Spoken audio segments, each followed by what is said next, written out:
BNP chairperson Begum Khaleda জিয়াকে এখনই বিদেশ নেওয়া সম্ভব না। শারীরিক অবস্থার উপর নির্ভর করছে উন্নত চিকিৎসার জন্য তাকে বাইরে নেওয়া। প্রস্তুত রাখা আছে এয়ার অ্যাম্বুলেন্সও। বিমান যাত্রার জন্য শারীরিক পরিস্থিতির উন্নতি হলে কাতারের এয়ার অ্যাম্বুলেন্স ঢাকায় আসবে। বিকেলে এভারকেয়ার হাসপাতালের বাইরে ব্রিফিংয়ে এসব কথা জানান বেগম জিয়ার ব্যক্তিগত চিকিৎসক ডক্টর AJM জাহিদ হোসেন। তিনি জানান, দেশি বিদেশি চিকিৎসকদের সমন্বয়ে গঠিত মেডিকেল বোর্ড বেগম জিয়াকে সুস্থ করে তোলার সর্বোচ্চ চেষ্টা করছেন। বিএনপি চেয়ারপারসন দ্রুত সুস্থ হয়ে উঠবেন বলে আশাবাদ ব্যক্ত করেন ডক্টর জাহিদ। এদিকে দুপুরে এভারকেয়ার হাসপাতালে যান পুত্রবধূ ডক্টর জুবাইদা রহমান। তিনি মেডিকেল বোর্ডকে সর্বাত্মক সহযোগিতা করছেন।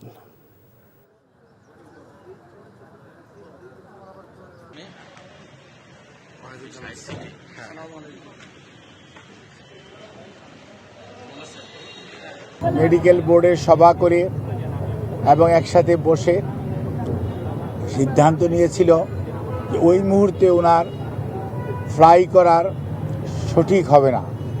সেজন্যই আমরা ওনার যে বিদেশ নেওয়ার যে বিষয়টি সেটি কিছুটা বিলম্বিত হচ্ছে এবং ভবিষ্যতে হয়তো শারীরিক অবস্থাই বলে দিবে যে ওনাকে কখন বিদেশে চিকিৎসার জন্য নিয়ে যাবে অথবা নিয়ে যাওয়া হবে।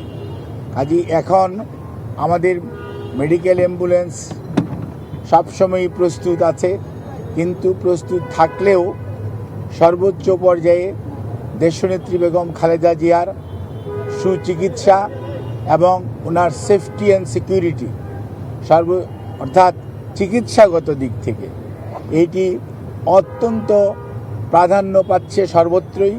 এবং আমাদের যে মেডিকেল বোর্ডের সম্মানিত সদস্যরা ইউকে এবং আমেরিকা থেকে এবং বাংলাদেশ থেকে যারা অংশগ্রহণ করছেন এবং সুদূর চায়না থেকেও সবাই কিন্তু ওনার ফিজিক্যাল কন্ডিশনের উপর সবচেয়ে বেশি গুরুত্ব দিচ্ছে।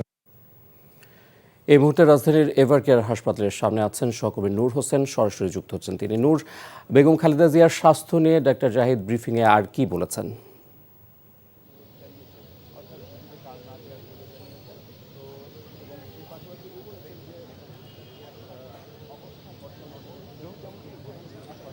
ইফতেখার, বেগম খালেদা জিয়াকে এই হাসপাতালে এভারকেয়ার হাসপাতালে আনার পর থেকে ডক্টর AJM জাহিদ হোসেন, যিনি বেগম খালেদা জিয়ার ব্যক্তিগত চিকিৎসক, যে কয়দিন এখানে ব্রিফিং করেছেন আমাদের ঠিক পেছনটায় তিনি এসে কথা বলেন। তার মধ্যে আজকে আমরা তাকে সবচেয়ে বেশি আশাবাদী হিসেবে দেখেছি। মূলত গতকাল রাতে বেগম খালেদা জিয়ার এন্ডোস্কোপি করা হয় এবং এরপরে তার অভ্যন্তরীণ যে রক্তক্ষরণ হচ্ছিল সেটি বন্ধ হয় এবং এর ফলেই আজকে যে ব্রিফিংয়ে তিনি এসেছেন সেখানে তিনি আশাবাদী এবং তিনি একই সঙ্গে বলেছেন যে বেগম খালেদা জিয়ার যে মেডিকেল বোর্ডের সব চিকিৎসকই আশাবাদী যে বেগম খালেদা জিয়া আবারও সুস্থ হয়ে ফিরে উঠবেন।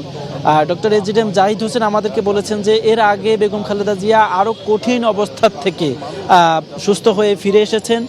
এজন্য তারা সবাই আশা করছেন এবং আশাবাদী যে তার বেগম খালেদা জিয়া এখানে চিকিৎসাধীন আছেন, তিনি সুস্থ হয়ে উঠবেন। ডক্টর AJM জাহিদ হোসেন বিরক্তি প্রকাশ করেছেন। তিনি বলেছেন যে বেগম খালেদা জিয়া চিকিৎসার তত্ত্বাবধানের কারণে মেডিকেল বোর্ডের ডাক্তার যারা রয়েছেন তারা সবাই সার্বক্ষণিক ব্যস্ত রয়েছেন, এজন্য তিনি সামাজিক যোগাযোগ মাধ্যম খুব একটা দেখতে পারেন না। তিনি আক্ষেপ করে বলেছেন যে সামাজিক যোগাযোগ মাধ্যমে নানা ধরনের গুজব, বেগম খালেদা জিয়ার শারীরিক অবস্থা নিয়ে নানা ধরনের মিথ্যা তথ্য, মিথ্যা সংবাদে সয়লাভ হয়ে গেছে। এসবের বিষয়ে তিনি বলেছেন যে যারা এসব করছেন তারা ঠিক কাজ করছেন না।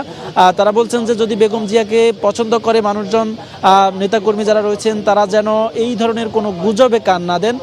তিনি মোটামুটি ভালো আছেন এবং তারা আশাবাদী বেগম খালেদা জিয়া সুস্থ হয়ে উঠবেন এবং তার শারীরিক অবস্থা নিয়ে তার চিকিৎসকরা, মেডিকেল বোর্ড, দেশি বিদেশি যারা রয়েছেন, চীনের থেকে যারা এসেছেন, যুক্তরাজ্য এবং যুক্তরাষ্ট্রের বিভিন্ন বিশ্ববিদ্যালয়ের প্রফেসর যারা রয়েছেন তারা সার্বক্ষণিক পর্যবেক্ষণ করছেন এবং তারা তাদের জায়গা থেকে সর্বোচ্চ চেষ্টা করছেন যাতে বেগম খালেদা জিয়া আবারও সুস্থ হয়ে ওঠেন।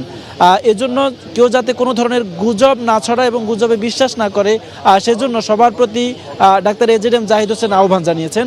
আর বেগম খালেদা জিয়ার বিদেশে নেওয়ার যে সিদ্ধান্তটি ছিল সেটি তার শারীরিক অবস্থা বিবেচনা করেই স্থগিত রাখা হয়েছে। তিনি বলছেন যে 14 ঘন্টা যে দীর্ঘ যাত্রা, এই দীর্ঘ যাত্রার জন্যে যে শারীরিক অবস্থার দরকার সেটি এখনও বেগম খালেদা জিয়ার হয়ে ওঠেনি, যার কারণে তারা সেটি স্থগিত করতে বাধ্য হয়েছেন। তবে তার শারীরিক অবস্থার উপর নির্ভর করছে যে ঠিক কখন নাগাদ তাকে উন্নত চিকিৎসার জন্য বিদেশে নেওয়া হতে পারে।